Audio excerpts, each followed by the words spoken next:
El excomisionado de paz del gobierno Santos, Sergio Jaramillo, habló con Noticias Caracol al cumplirse 4 años de la firma del acuerdo de paz con las FARC.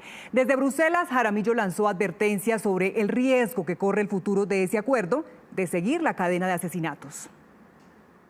La paz no fue un acuerdo que firmamos con las FARC en La Habana y que luego se firmó en Colombia y luego se renegoció y luego se ratificó.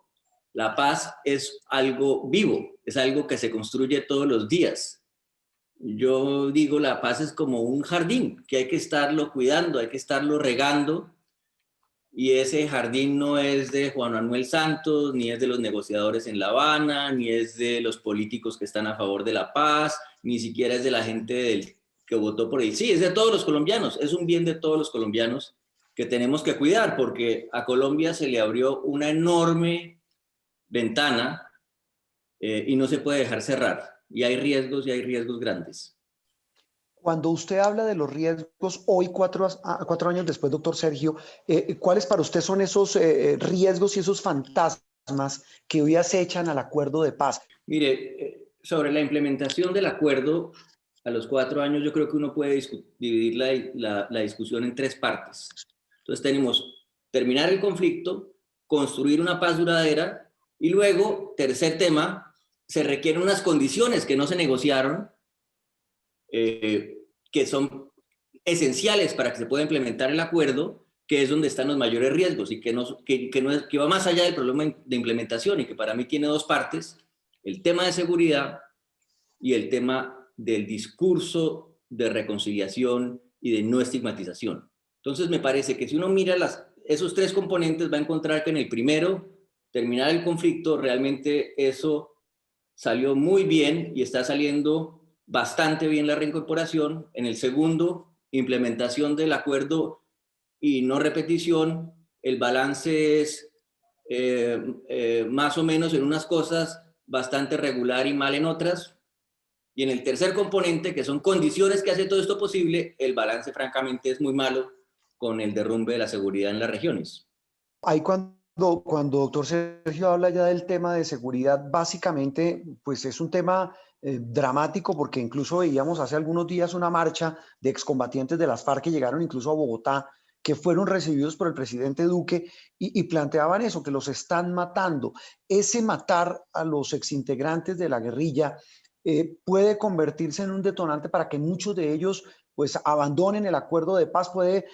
Decía uno de esos líderes que ese podría ser el motivo fundamental para echar al traste con lo que aún hay o queda de ese acuerdo de paz. ¿Usted comparte ese temor tan grande y tan desbordado de pesimismo sobre el futuro del acuerdo frente a este tema de seguridad? Pues puede ocurrir, y por eso es que hay que hacer un alto, una revisión muy fuerte de todo el tema de seguridad y un viraje. Porque si usted mira sobre el papel, la reincorporación va bastante bien.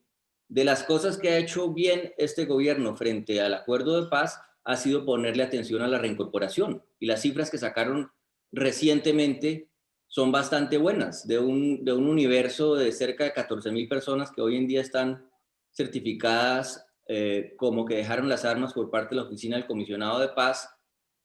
Un poco más del 5% no saben dónde están, que eso ni siquiera significa que estén necesariamente en las disidencias, sino que no saben dónde están. Entonces usted tiene una inmensa mayoría que sigue en el proceso de reincorporación y eso es muy favorable. Pero, ¿qué ha ocurrido? Que por ejemplo, en Ituango tuvieron que mover el ETCR, trasladarlo creo que a Mutatá. ¿Por qué? Por condiciones de seguridad. Y usted tiene a gente que está en el crimen organizado, en las disidencias, tratando de sacarle gente al proceso. Es un pulso permanente y se gana, por una parte, asegurando que se cumple, pero por otra parte, dándoles por la cabeza a esas disidencias y mejorando la situación de seguridad, y eso es lo que no está pasando. Ahí hay un tema clave y es ese de las disidencias, doctor Sergio. ¿Qué tanto está afectando el curso del acuerdo de paz, el crecimiento cada vez, al menos lo ve uno en reportajes y por las acciones que están cometiendo, lo ve uno tal vez como una gran amenaza para ese grupo grueso de desmovilizados de las FARC, que pues ven que esos que se quedaron en el monte o se devolvieron, pues entre comillas pareciera que les va mejor? Pues mire, primero, la amenaza no es solamente para los que dejaron las armas. La amenaza es para los que están tratando de sustituir los cultivos que los matan. La amenaza es para quienes quieren participar en ejercicios de verdad que terminan amenazados en las regiones. Es decir, toda la lógica del acuerdo, que es una lógica territorial, de un enfoque territorial alrededor del cual se articulan las diferentes acciones del Estado, pues es mucho más difícil de hacer si no hay condiciones de seguridad que permitan sacar adelante las cosas. Entonces yo le vuelvo a decir, si no hay una mejora radical en la seguridad, la situación de la implementación va a ser muy, muy, muy difícil y se nos puede cerrar la ventana. ¿Se puede cerrar la ventana hasta qué punto? Tanto en temas de seguridad, como usted lo ve, como en temas de implementación. ¿Qué tanto se puede cerrar la ventana y qué tanto puede fracasar este acuerdo de paz? Pues yo me mantengo de todas maneras optimista, le tengo que decir, porque mire por todo lo que hemos pasado y ahí estamos, y ahí sigue el proceso, con golpes fuertes, con dificultades enormes, pero el proceso sigue ahí.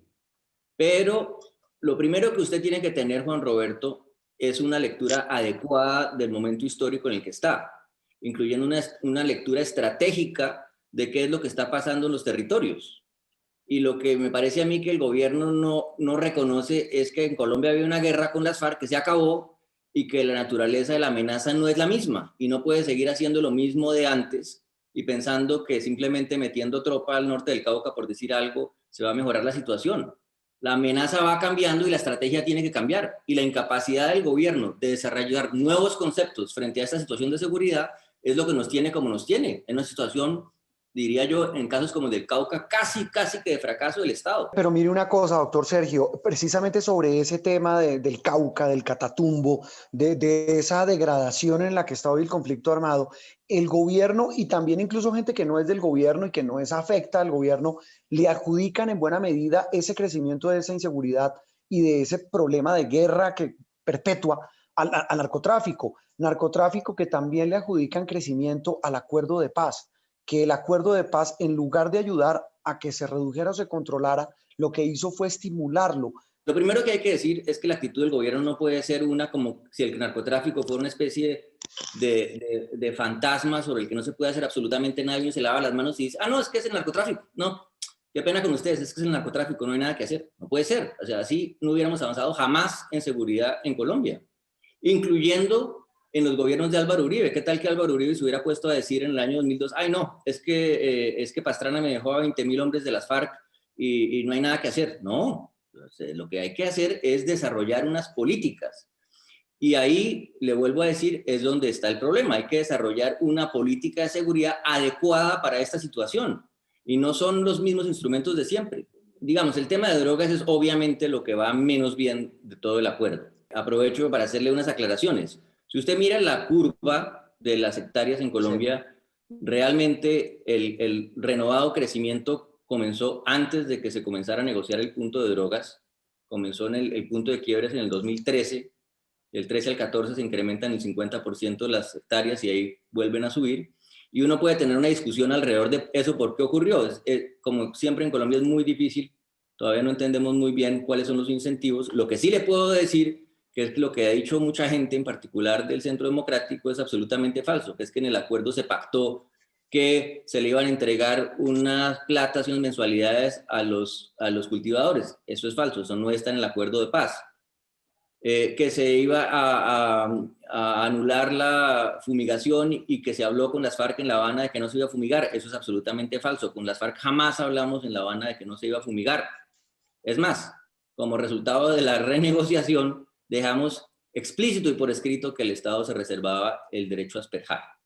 Usted menciona, doctor Sergio, el Centro Democrático a propósito de ese tema, que fue un poco con lo que arrancamos hablando del discurso y del acuerdo de paz y todo lo que ha derivado ese acuerdo con las FARC en materia política. Otra vez sigue en la arena política. El expresidente Uribe incluso ya plantea en su bandera, digamos, política de los próximos meses a través de un referendo revocar a la JEP. Y viene el otro tema sensible que es el tema de la justicia. ¿Usted le ve futuro? ¿Cómo ve esa propuesta del expresidente, que por supuesto es la que representa todo el uribismo, a todo el Centro Democrático? A mí lo que me llama la atención, Juan Roberto, es como si no tuvieran nada más que decir, como si solamente se pudiera vivir en el pasado, ¿no? Es que solamente podemos hablar de las FARC, solamente podemos hablar de lo que ocurrió durante el conflicto. Hombre, estamos en medio de una pandemia, la crisis económica más grave que ha tenido Colombia probablemente desde los años 30. Por otra parte, a Colombia se le está mirando de otra manera en el mundo y hay oportunidades, aprovechemos, ya no podemos seguir en lo mismo siempre. Y en cuanto a la JEP, el problema que tiene la JEP es que tiene sesiones reservadas y muy poca gente sabe lo que realmente está pasando adentro de la JEP. Cada vez más nuestros propios hombres de las fuerzas militares que se acogieron a la JEP, acordémonos de eso, más de 3.000 hombres de la fuerza pública están en la JEP y cada vez que la ataca el Centro Democrático está poniendo en juego su propia seguridad jurídica y cada vez más mandos de las FARC están reconociendo sus propios crímenes ante la JEP.